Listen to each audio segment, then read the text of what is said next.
So this is Comics, a friendly introduction. I'm Jules. I've been coming to meeting for maybe almost 2 years now, and I've been living in Nashville for about 4 years. I have been making comics for about 20 years. I mean, I guess I'm 21, so maybe 20, maybe a little bit less.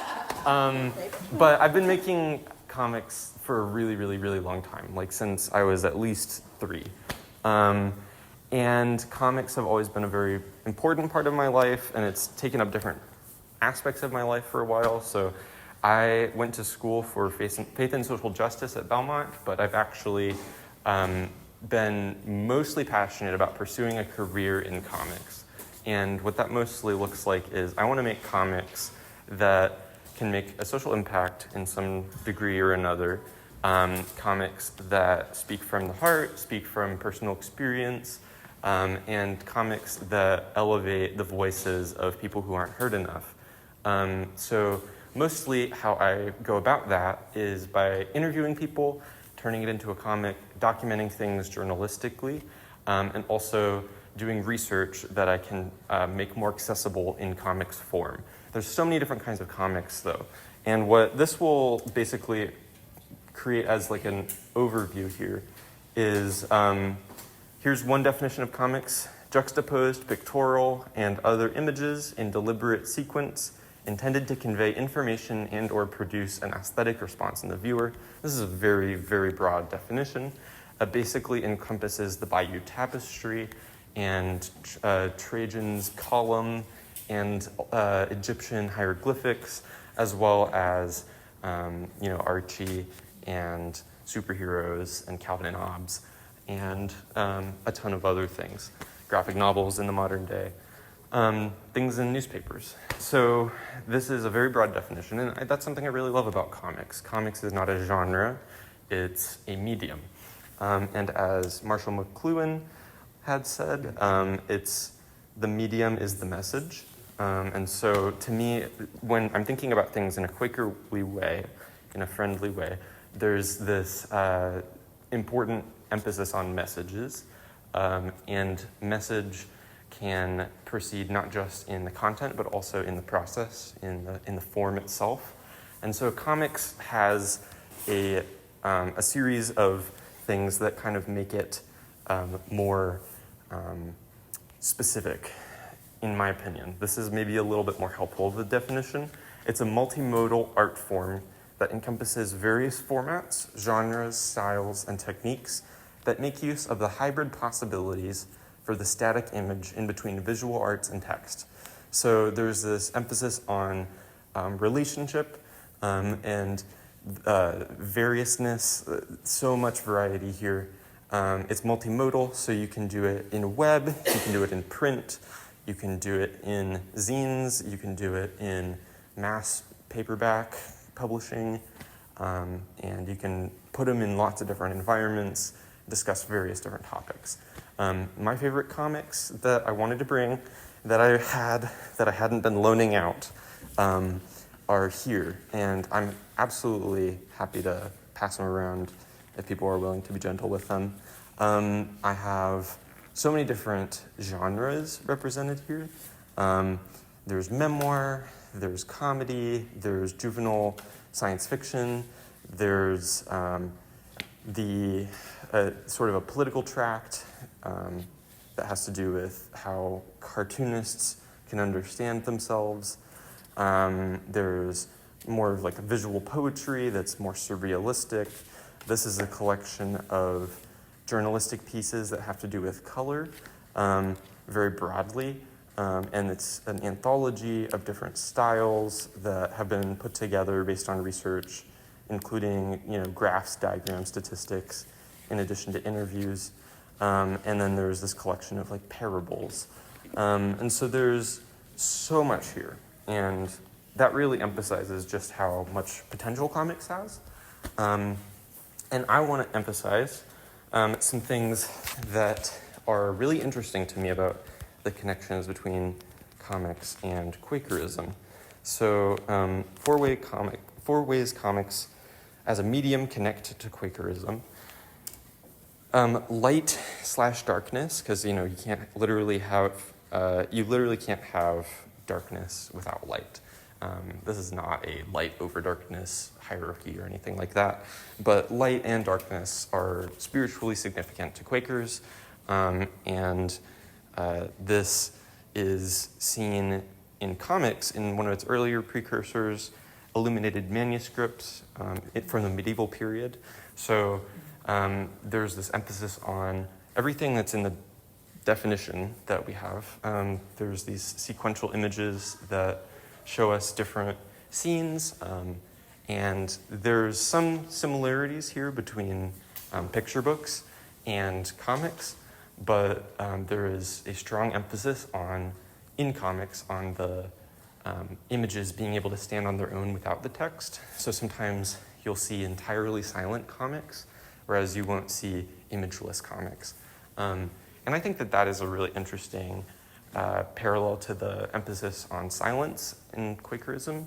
And I also think the comics are really beautiful in their ability to stir us through bringing forth more detail and vibrantness into plain text. And I think that that's something that can make things more accessible. That's something that can enlighten people, so to speak. And it's something that I see as bound up in the creative processes through which light and spirit speak through us.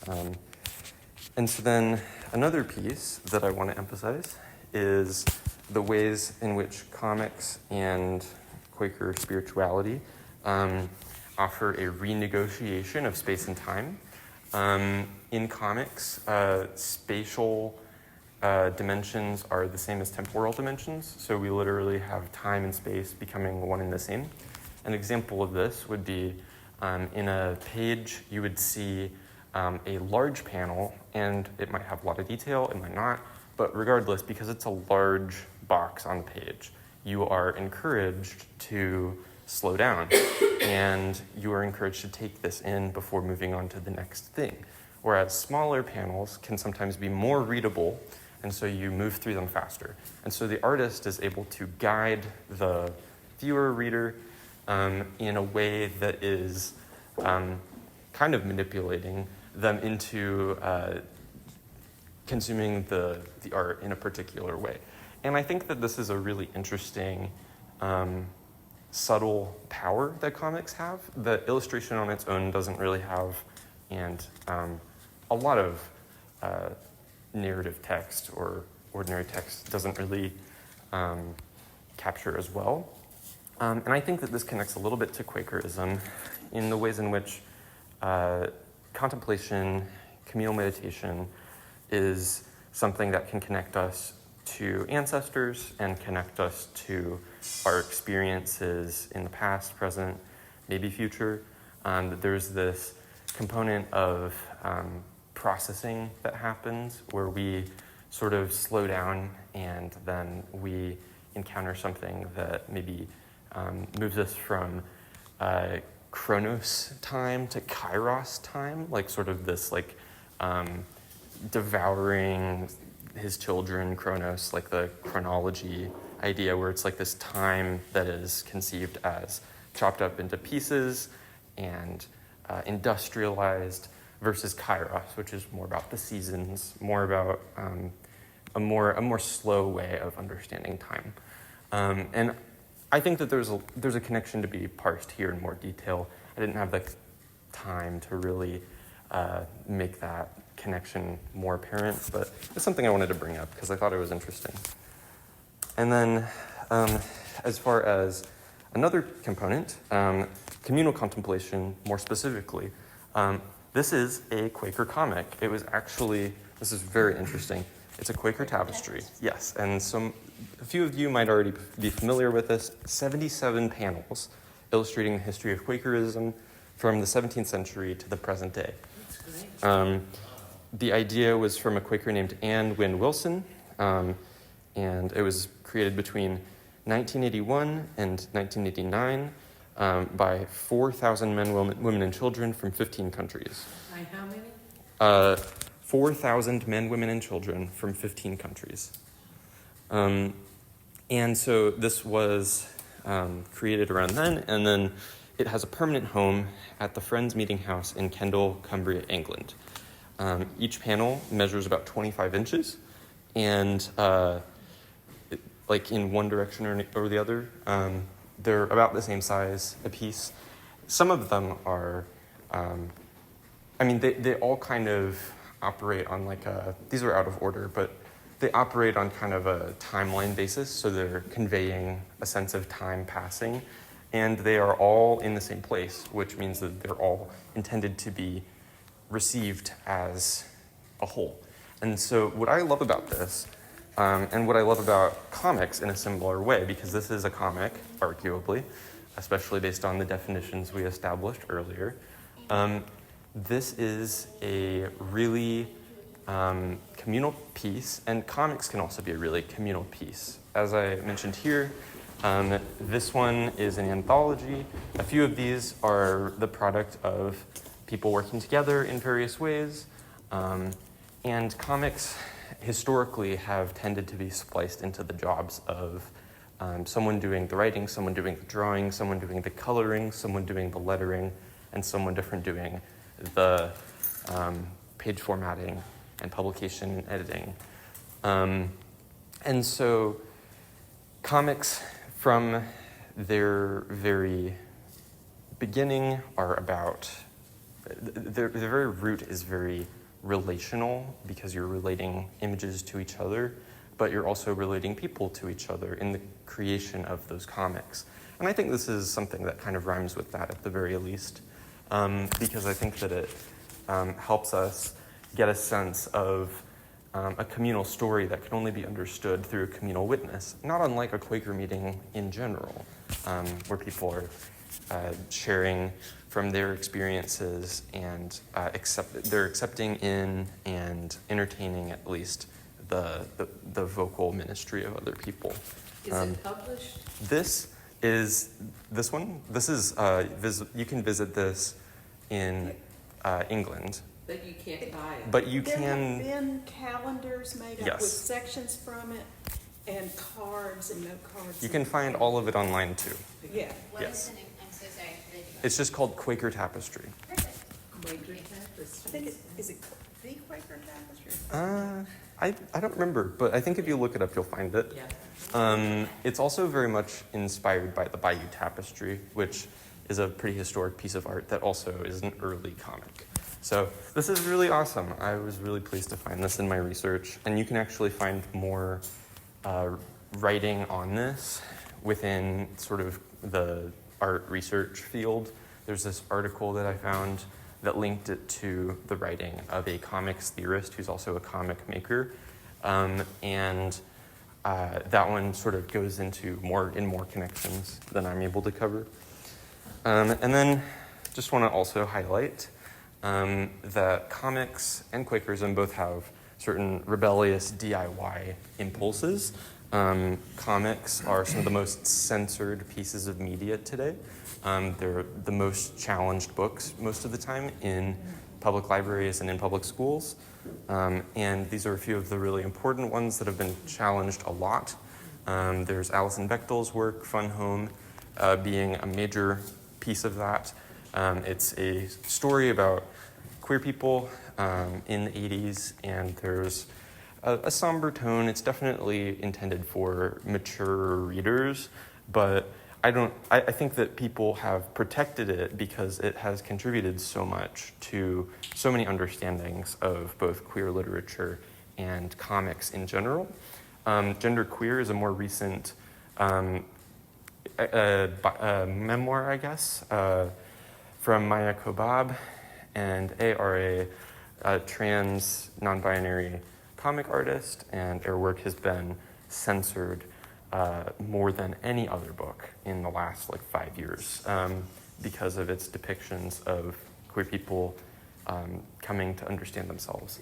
And Mouse is a comic book explanation / memoir of the Holocaust, using cats to represent German Nazis and mice to represent the Jewish people, and different other animals to represent different other nationalities. It's a very powerful piece, and it has been challenged a good deal. I think in Mount Juliet they burned it, and in some other places they did that sort of thing.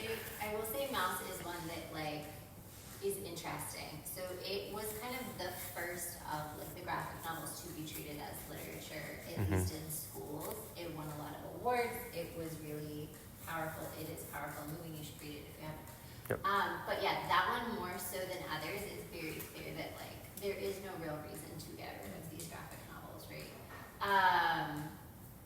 But yes, it has been countered, I think, in most of Tennessee, but it still has challenges coming towards it, especially for book 2.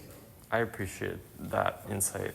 And Flamer, ironically, is also a graphic novel about a young queer teen written by a Latino creator more recently, and this one has also been challenged a great deal. And also that one doesn't really need to be challenged at all for any age, from what I've read of it. But yeah, these are stories that are rebellious, not just because they have evaded some censorship. They also exist in sort of, like all comics, they sort of have this literary world and art world marginalization. Are they really literature? Are they really art?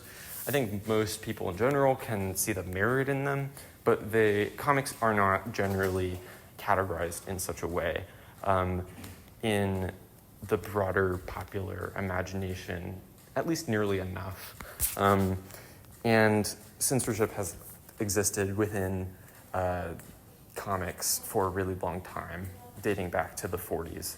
And so comics have persisted, and in similar ways, Quakers have been marginalized. Quakers have existed kind of in a religious, outside of the mainstream, and a lot of the Quaker practice has this sort of DIY function where it's not relying on traditional institutions and structures to function. So a couple Quaker-related comics. There's this graphic novel called Benjamin Lay, Prophet Against Slavery, which I highly recommend. And there's this quote from someone who helped write this. It's by Paul Buell and Marcus Rediker. But if you just look up Benjamin Lay comic, you can probably find it. But Paul Buell, the artist, writes, purely visual pages slow down the action and focus the reader's thoughts.